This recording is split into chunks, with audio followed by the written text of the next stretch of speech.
नमस्कार दोस्तों, आज की कहानी का नाम रहेगा टोकना। मीनाक्षी की शादी को हुए पूरा 1 महीना हो चुका था। ससुराल में किसी भी तरीके की कोई कमी ना थी। एक समृद्ध परिवार वो था। उसके पति सौरभ का भी अपना खुद का बिजनेस था। ससुर जी आर्मी से रिटायर हो चुके थे। सब परिजनों को वह समझ चुकी थी, केवल अपनी सास पवित्रा जी को छोड़कर, क्योंकि उनकी टोका टाकी की आदत वैसी ही थी। मानो मीनाक्षी को टोके बगैर तो उनका दिन ही पूरा नहीं होता। तभी कुछ दिन बाद, सौरभ जी, माँ जी से तो पूछने में मुझे डर लगता है और मुझे मेरे मायके जाना है। आपको तो पता ही है कि मैं अपने माँ बाप की इकलौती बेटी हूँ और कभी भी उनसे दूर नहीं रही हूँ। पूरे 2 महीने हो चुके हैं मुझे उनसे दूर हुए और मेरा बड़ा मन है उनसे मिलने का। आप मेरी माँ पापा को एक बार उनसे मिलवा दीजिए।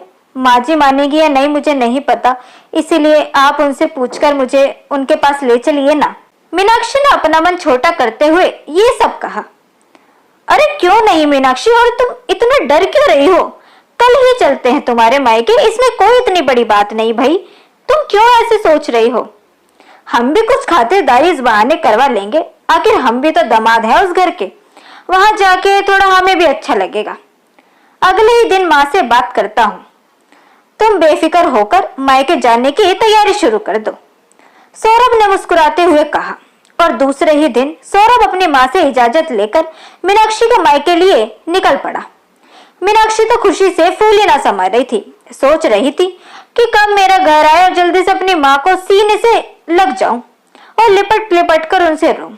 सौरभ की गाड़ी जैसे मीनाक्षी के घर के सामने रुकी, मीनाक्षी के माँ पापा दरवाजे पर ही खड़े थे। अपनी बेटी की राह देख रहे थे, क्योंकि मीनाक्षी ने उनको पहले से ही आने की सूचना दे दी थी।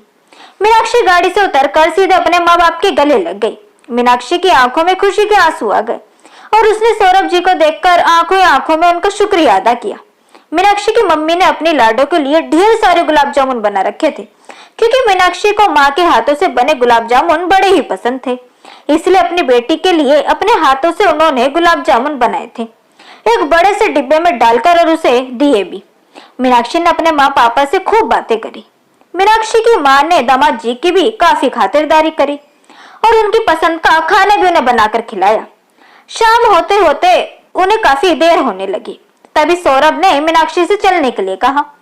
मीनाक्षी ने जाते हुए रुआ से गले से कहा, ठीक है माँ, अपना ध्यान रखना, और हाँ, पापा को दवाइयां समय पर देती रहना, नहीं तो उनका ब्लड प्रेशर बढ़ जाएगा।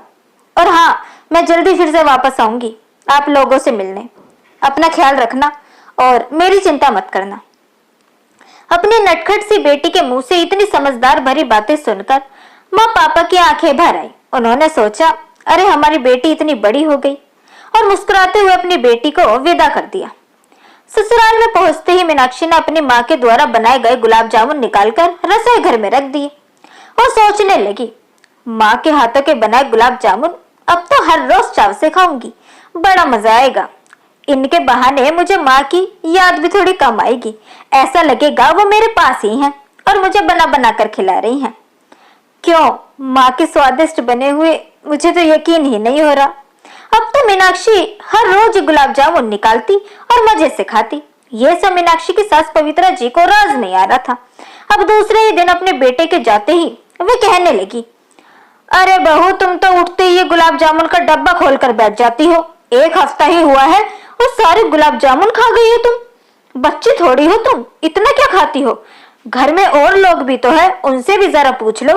तमीज नाम की कोई चीज नहीं है तुम में।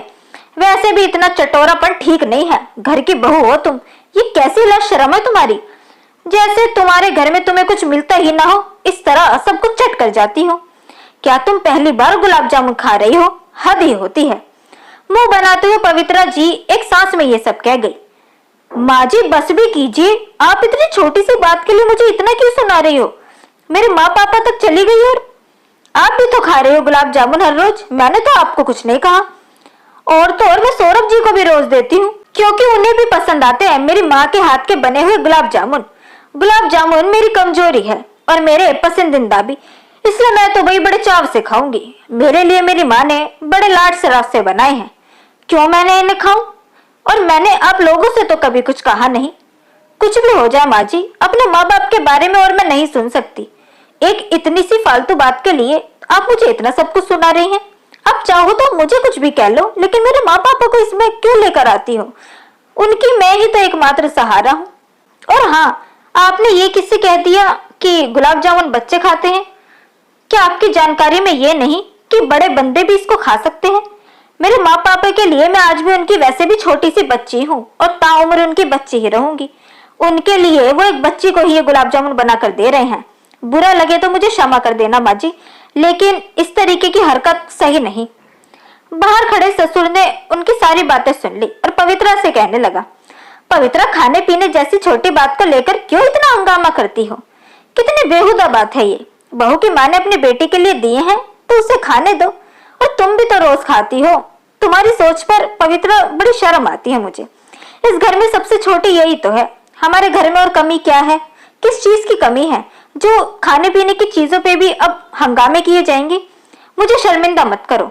पता नहीं बहू के आते ही इतनी ज्यादा बदल सी तुम क्यों गई हो। मैं तो कहता हूँ ये फालतू बातों का टोकर टाकी छोड़कर बहू को संभालने दो। हर चीज पूरी जिम्मेदारी उसको दे दो। आज नहीं तो कल उसी को संभालना है। अच्छा होगा जल्दी से बहू इस घर को अपना समझने लगे, और ये तुम्हारे लिए भी अच्छा होगा। अपने पति के मुंह से इतना सुनते ही पवित्रा जी एकदम से चुप हो गई। कुछ कहने लायक ही ना बची, क्योंकि ससुर जी ने उन्हें ऐसा समझा दिया था कि कोई क्या ही कहता। उस दिन के बाद से पवित्रा की टोकर टाकी बिल्कुल ही कम हो गई, और वो भी अच्छी तरीके से उस घर में फिर रहने लगी। तो दोस्तों, कैसी लगी आपको आज की यह अनोखी कहानी? ये हमें कमेंट सेक्शन के थ्रू जरूर बताएं। वीडियो अगर आपको पसंद आई हो तो इसे लाइक जरूर करें, साथ ही से अपने दोस्तों के बीच भी शेयर करें। चैनल को सब्सक्राइब करना ना भूलें। मिलते हैं आपसे अगली वीडियो में, तब तक के लिए गुड बाय।